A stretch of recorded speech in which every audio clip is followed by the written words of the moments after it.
But the attack on democracy is not just campaign finance. Right now, we are seeing all over this country cowardly Republican governors and legislatures working overtime to suppress the vote. What we are seeing is, with a terrible Supreme Court decision on the Voting Rights Act, what these governors are doing is making it harder for poor people, for people of color, for old people, and for young people to participate in the political process. Now, we have one of the lowest voter turnout rates of any major country on earth. Our job is to make it easier for people to participate in the political process, not harder.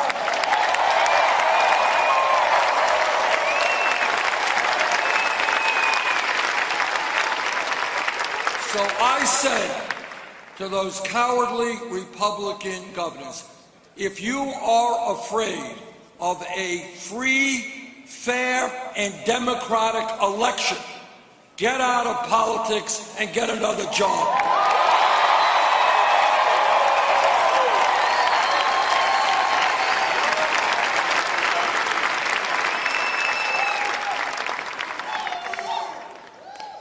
If I am elected president, we are going to work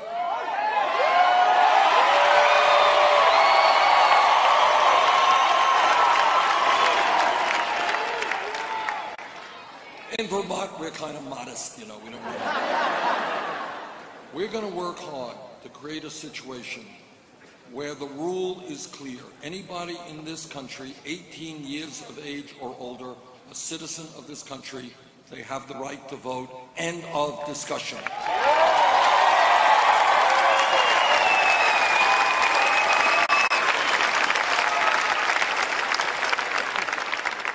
But it is not just a corrupt campaign finance system and the undermining of democracy, which is so important. It is a rigged economy. And by that I mean that while today we are a lot better off economically than we were when Bush left office, thank you, President Obama,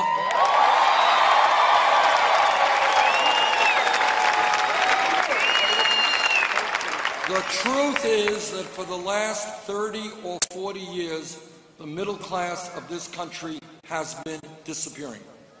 And for the young people, let me tell you this.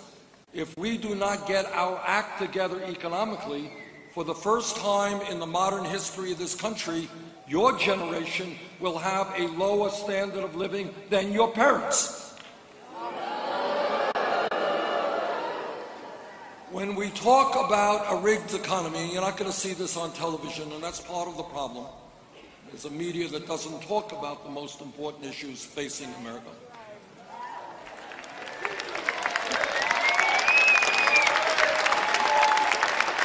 But when you talk about a rigged economy, understand today, and I want you to think about this, the top 1/10 of 1%, not 1%, 1/10 of 1% now owns almost as much wealth as the bottom 90%.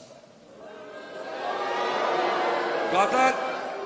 Today, the 20 wealthiest people, 20 people, own more wealth than the bottom half of America, 150 million Americans. And let me tell you what a rigged economy is really about. The wealthiest family in this country is the Walton family that owns Walmart. They're worth, I don't know what they're worth, somewhere around $60 billion, maybe more than that. They're trying to get by. It's tough. But here's the point. The Walton family that owns Walmart pays their employees wages that are so low that many of their workers have to go on food stamps, have to go on Medicaid, have to go into subsidized housing. Who pays for those food stamps and Medicaid. You do. So you have the absurd situation that working families in this country are literally subsidizing the business of the wealthiest family in America. That's how the rigged economy works. And I say to the Walton family, get off of welfare, pay your workers a living wage.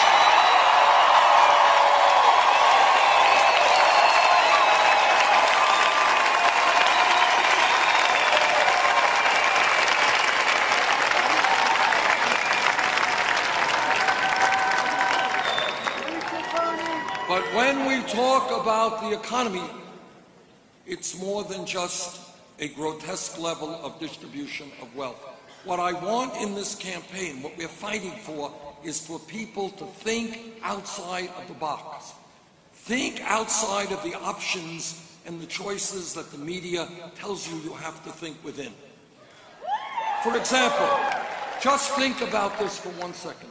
Everybody here knows that in the last 20, 30 years, there has been an explosion of technology.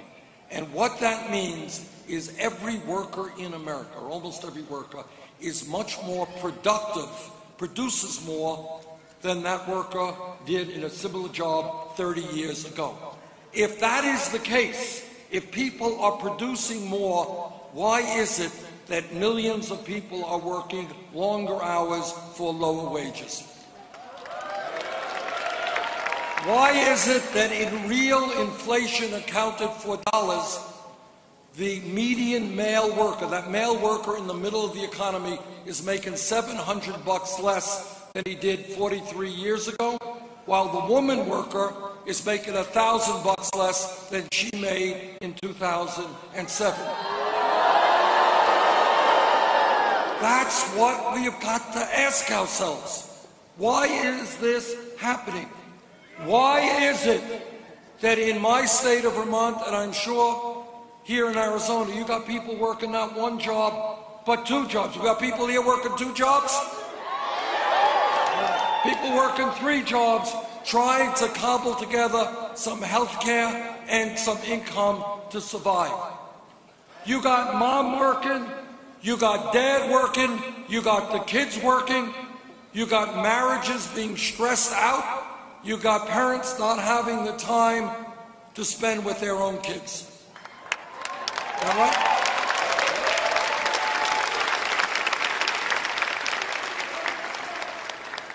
And yet, despite that, and I want you all to hear this, today our people in this country work the longest hours of any people in the industrialized world. Japanese are very hard workers. We work longer hours than do the Japanese. And at the end of all of that hard work that all of you are doing, turns out that 58% of all new income goes to the top 1%. What this campaign is about is saying, you know what? We are going to have an economy that works for all of us, not just the people on top.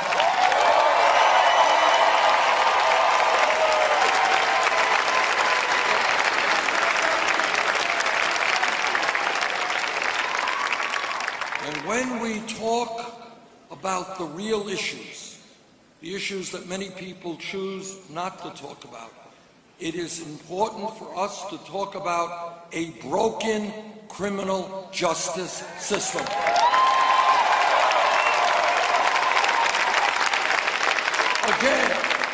Again, think outside of the box and ask yourself a simple question. Today, this country is the wealthiest country in the history of the world. And yet, we have more people in jail than any other country on earth. Largely, disproportionately African American, Latino, and Native Americans. Well, together we are going to end that disgrace.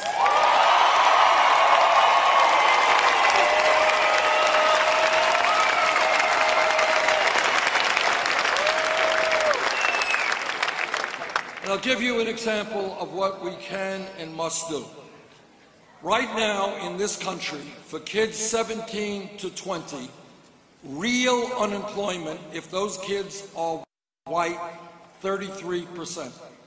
If those kids are Latino, who graduated high school, 36%.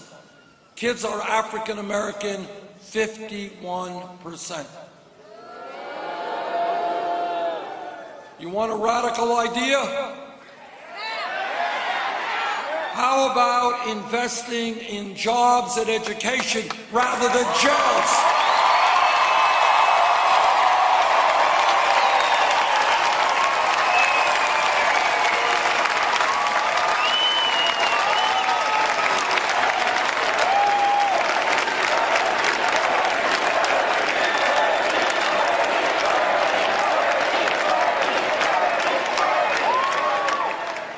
When we talk about criminal justice, I trust that all of us are tired of seeing unarmed people being shot.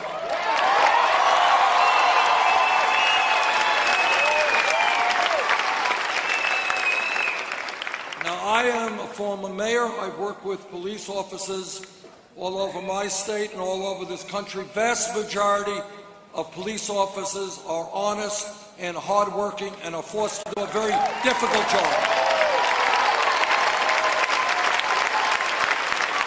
But, like any other public official, when a police officer breaks the law, that officer must be held accountable.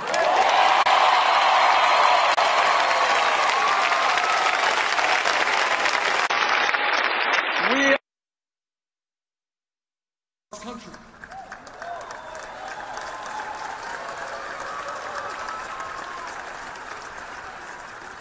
But then what happens is millions of people end up with $30,000, $40,000, $50,000 of student debt. Now, to my mind, that is pretty crazy stuff. Why are we punishing people for doing exactly what we have told them to do?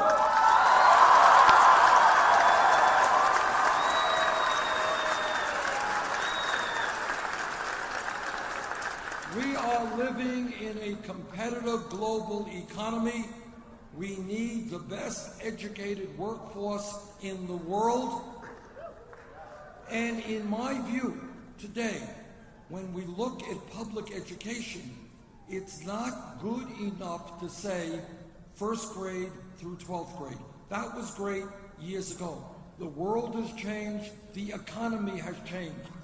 Today, a college degree in many respects is the equivalent of what a high school degree was 50 years ago.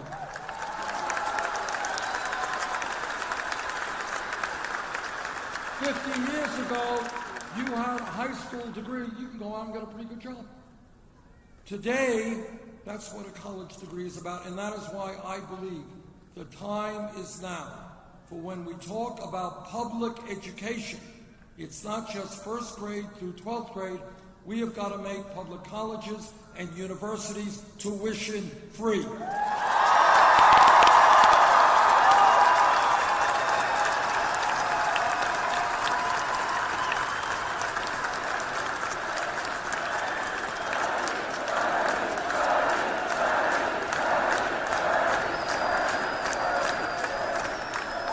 But it is not just free tuition. What it is also is the need to deal with the student debt crisis. It is wrong that people who have $30,000, $50,000 in debt are paying 6, 8, 10% interest rates. That's why our legislation will give people with debt the opportunity to refinance at the lowest interest rates they can find.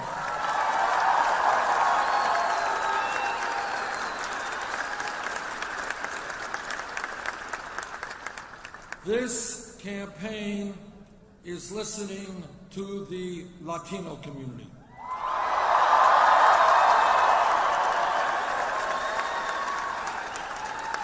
What the Latino community is telling me is that when 11 million people in this country today are undocumented, we have got to take those people out of the shadows. We've got to end the exploitation. We've got to